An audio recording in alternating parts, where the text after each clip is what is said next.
and you're gonna love it.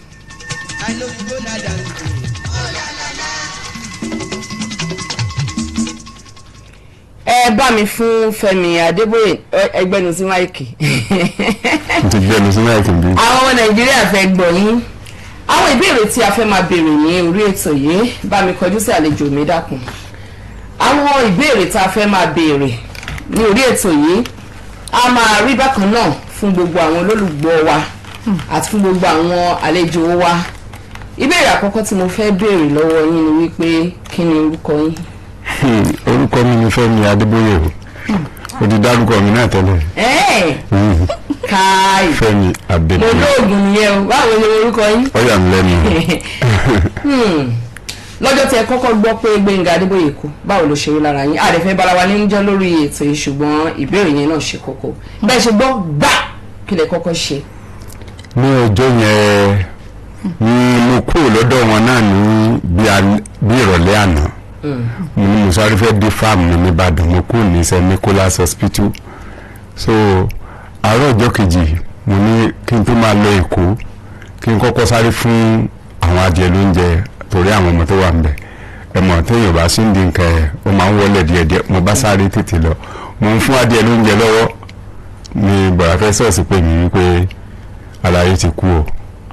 Mo kọ́kọ́ gbé oúnjẹ sílẹ̀. Ibi tí mo sáà gbóúnjẹ ibi tí mo sáà adìẹ dé nìyẹn. So from there mo lọ sílé mo dẹ̀ múra mo gbéra Èkó straight. Ẹ̀yin gẹ́gẹ́ bí àbúrò Gbenga Adeboye kí ló kọ́kọ́ wá sọ́kàn yín? Bẹ́ẹ̀ wípé kó tó dìgbà yẹn náà kó tó di ọjọ́ yẹn condition tí mo fi wọ́n sí kí n tó kúrò ní Èkó ní St. Nicholas Hospital ó ti fi ń yé mi wípé bóyá náà ni ó wà encouraging. Bóyá ni wọ́n lè wúlà. Bóyá ẹ jẹ́ ká wá bọ́ sí ẹ jẹ́ ká gbọ́ra jìgì jẹ́. Ẹ̀yin gẹ́gẹ́ bí àbúrò Gbenga Adeboye àwọn ṣe àpò ìgbìmọ̀ ìrìnà máa ń sọ pé Gbenga Adeboye fọ́ ní Gbenga Adeboye ṣe gbá kí ni àwọn ṣẹlẹ̀ fún wa ní àwọn situations kan tó yẹ pé ó panilẹ́rìn tó ṣẹlẹ̀ láàrin yín àwọn situations nígbà báyìí wọ́n ṣe báyìí nígbà báyìí wọ́n ṣe báyìí nígbà báyìí kíní kan ṣẹlẹ̀. No, kò sí situation tí ó pààyàn lẹ́rìn ní láìpẹ́ because o lè bá wọn there was a day tí a lọ sí party àǹtí party bọ̀ lálẹ́ gbogbo wa ti yó àti mọ̀ tí yó àti wá bọ̀ lóru bóyá ń lọ sí another party ni bẹ́ẹ̀ ṣe wọ́n dẹ̀ láwọn lóògùn táwọn àwa ò lóògùn mẹ́bà bọ́ ṣe déédéé dúró nìyẹn ẹ̀yin ọlọ́pàá ẹ máa bọ àwa olè ní o ẹ̀wá yẹn wá ń bọ̀ o mo ní ẹ̀yin lọ lóògùn mi ò lóògùn lọ yá sá. báwo lẹ ń sánu mọ́tò. mo gọ síbi kan náà ni. ṣé àwọn ọlọ́pàá wá bá yín. àwọn ọlọ́pàá bọ́ ṣe dé wọ́tọ́ ti rí pé àwọn nìyẹn gbogbo wọn dà sáwádà náà nà ní àwọn. ẹ kò kàn sí. kí ló lè lè fún wa tó lè wá sórí yín. díẹ̀ díẹ̀ ní ìfi bẹ́ẹ̀ rántí gbogbo àwọn nǹkan bẹ́ẹ̀ náà mọ́. àwọn wàhálà tó ṣẹlẹ̀ tiẹ̀ ti fẹ́ kú. ọjọ́ kan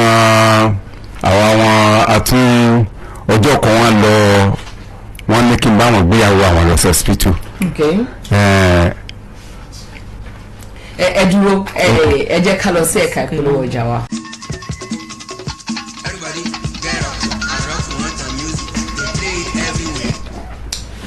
ẹ káàbọ̀ láti ẹ̀ka ìpolówó ọjà wa bàbá wa Femi Adeboye ìbéèrè mi tí mo fẹ́ béèrè lọ́wọ́ yín ni pé kí ni ok gbogbo àwọn ọmọ sọ wípé wọ́n ń sọ ìtàn àwọn àti ọ̀gá kan lọ́wọ́ pé ìgbà tí àwọn àwa ò lè dé o.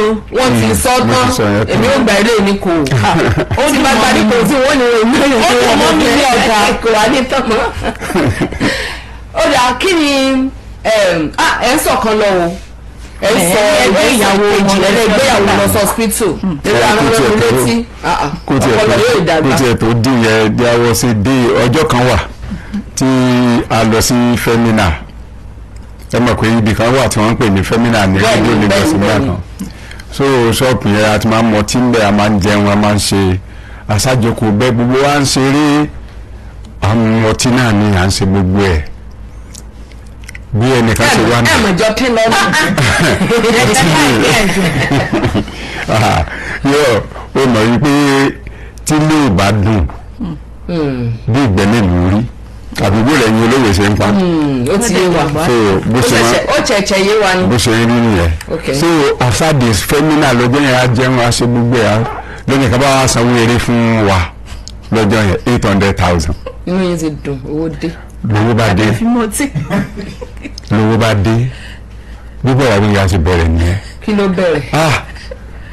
mo promise ẹ ní 150 bákan mi ò tí fún ọ náà bá fẹ́ nìyẹn ìwọ ọyá wa gbà 50,000 ìwọ ọyá wa mo ti promise ẹ ní kankan ti pẹ́ ọyá nígbà béèrè owó ọtí àbáṣà sanwó ọtí àti gbogbo ẹ̀ náà bá ń lọ ní mọ́tò náà bá ní ọyá èlò lówó òǹkú rẹ bàbá ní okùn 23,000 wọ́n ní wèrè ní àrò.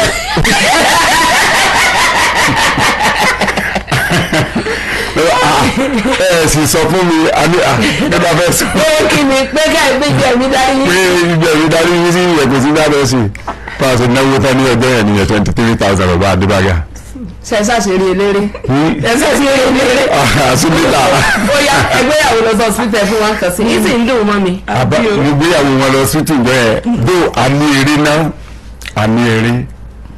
owó àsìkò títí ń lọ. mo bá gbéyàwó wọn lọ sí tù wọ́n ní fẹ́mi lílọ ló ń lọ yìí o gbọ́dọ̀ lójú 5 minutes lọ èmi máa wa mọ́tò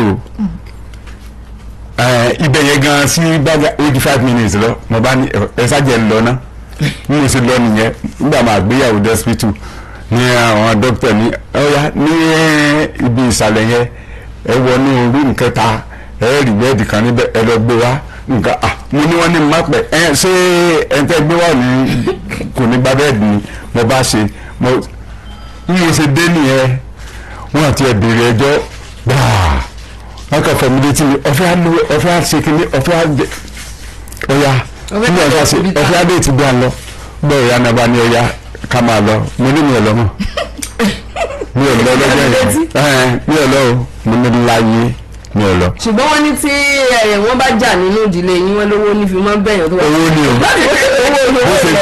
bó ṣe di àárọ̀ ọjọ́ kejì. bọ́dà ẹ̀mí ń jalè. bó ṣe di àárọ̀ ọjọ́ kejì wọ́n ní díà olúfẹ̀ mẹ́rìntìn bó ṣe pè mí nìyẹn díà olúfẹ̀ mẹ́rìntìn má bínú àná má ṣe nǹkan kan má ṣe wá má ṣẹ̀yìn ọ̀yá gba 10,000 yìí wọ́n bá fi 10,000 sínú envelope yẹn. kí wàá ló wá sọ fún yín. wá o kọjá lọ fẹ́mínà nǹkan kankan nínú náà sí lọ nígbà rẹ̀ 10,000 báyìí. ẹ sọ pé Ọlọ́run jẹ́ kí wọ́n gbá mi létí. nínú náà ti fòde bẹ́ẹ̀ nìyẹn ẹ yẹ já lọ fẹ́mínà bá a ṣe lọ nìyẹn. ok káwọ pé kí ni nǹkan tí ẹ rò báwo yẹn ṣe wá sọ pé Gbenga Adeboye special Gbenga Adeboye kí ni nǹkan tí ẹ rò pé ó strange tán ṣe rí ó ní 23,000 gan náà strange. ó strange ṣàṣàní tí wọ́n ṣe náà tí ó strange. ó yá ó strange. ìbéèrè kan tí mo fẹ́ béèrè ni pé ká sọ pé Olúwa dá ìgbà padà sẹ́yìn wọ́n á sọ pé okay Gbenga Adeboye is 20 years now kí ni nǹkan tí ẹ bá wò wípé kì bá dẹ̀ má ṣe kinní yìí kò bá dùn mọ́ mi nínú tó dùn yín pé wọ́n ṣe jù tí ẹ bá wíṣì pé wọn ìbá má ṣe láyé. ohun tó dùn mí jù tí wọ́n ṣe ni pé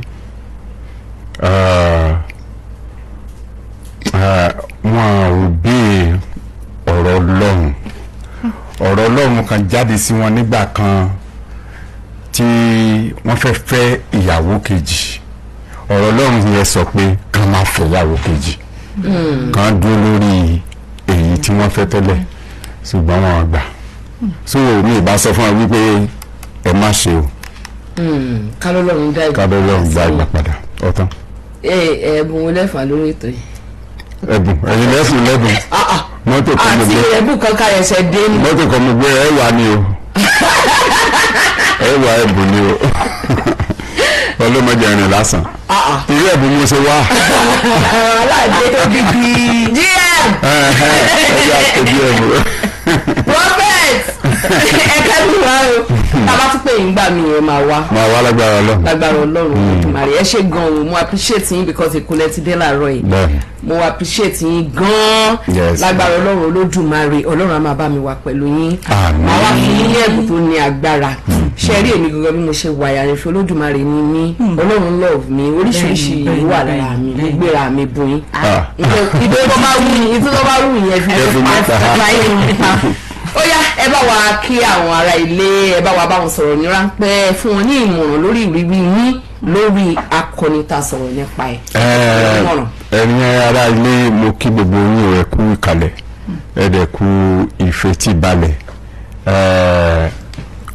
ohun tó ń ṣẹlẹ̀ sí akọni tó lọ Ọlọ́run ní jó ṣẹlẹ̀ fẹ́ni kọ̀ọ̀kan wa ní kékeré o ẹni tó igi tó pẹ́ ná igi tó bá tọ́ wọn ní òkè ń pẹ́ ń gbó so ohun tó fa ọ̀rọ̀ tí wọ́n nìyẹn igi tó pẹ́ tó tọ́ kò kì í pẹ́ ń gbó Ọlọ́run á jẹ́ kí dáadáa ó ṣàgbẹ̀yìn gbogbo wa ohun tí àlàyé tí mo kàn lè sọ fún wọn advice tí mo lè fún gbogbo wọn ni wípé ohun tí Ọlọ́run bá sọ ọ̀rọ̀ Ọlọ́run ló important jù ohun tí Ọlọ́run bá sọ the word of God ẹ jẹ́ ká máa òbí ẹ̀ so tí a bá face crisis in life ẹ jẹ́ àgbẹ̀tọ̀ Ọlọ́run lọ God will now give us the guidance báyìí ló ṣe máa lọ báwo ló ṣe máa rìn even ẹlòmíì máa ń lọ sí Amẹ́ríkà tó jẹ́ pé ọ̀nà ọ̀jọ́ máa ń Amẹ́ríkà ẹlòmíì ń bẹ l'Amẹ́ríkà lẹ́nu tó jẹ́ pé owó mọ́tò ní ẹ̀jọ̀ wálé